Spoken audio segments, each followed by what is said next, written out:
So we're here to discuss the ARMANI trial, which you presented at the oral abstract session. Can you tell us a little bit about the study design and what you were trying to find out with the study? Yeah. The ARMANI trial was a multi-center Italian trial.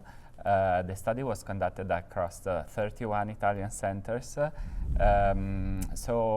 Basically, the background of the trial is that before immunotherapy, chemotherapy with doublet oxaliplatin-based therapies is a little bit unsatisfactory for most patients because we know that the chance of receiving a second-line therapy is relatively low, maybe 40 to 50%, even in patients enrolled in clinical trials. So we knew that the Rainfall study was negative, so the addition of the anti-VEGF receptor 2 monoclonal antibody Ramucirumab failed to prolong overall survival in addition to cisplatin and fluoropyrimidine chemotherapy. However, Paclitaxel plus Ramucirumab is our standard of care second-line therapy. So basically, the ARMANI trial looked into early second-line with Paclitaxel plus Ramucirumab in patients with disease control after FOLFOX or CAPOX for 3 months. So basically, the trial enrolled 280 patients across Italy, and after induction therapies, patients were randomized to either FOLFOX or CAPOX continuation in the control arm or early second line with Paclitaxel plus Ramucirumab. The primary study endpoint was progression-free survival, 3 months gain, an hazard ratio of 0.64, which was statistically significant, and also overall survival was a key secondary endpoint. And again, switching to Paclitaxel plus Ramucirumab significantly improved overall survival with 2.2 months absolute gain.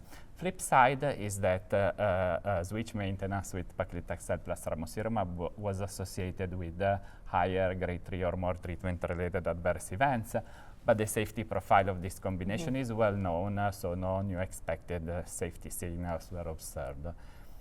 So congratulations on a positive study. It is important, and it's important to move the needle in the treatment of patients with this disease.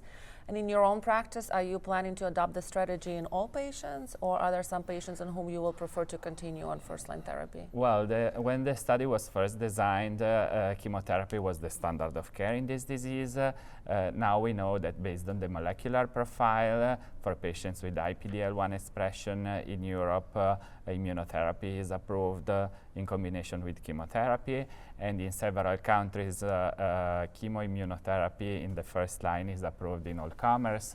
So it comes to really identify the patients who may be eligible for this strategy. Nowadays, we have new therapies coming in the first-line setting. For example, the addition of zolbetuximab, an anti-Claudin 18.2 targeting agents in addition to chemotherapy. So probably this strategy could be the ideal way to go in patients who are not eligible for monoclonal antibody-based therapy. These patients are still 50% of those with HER2-negative disease, so we have still to improve the outcomes of our patients. I know, I agree. I think it's another way to personalize treatment for our patients with this disease.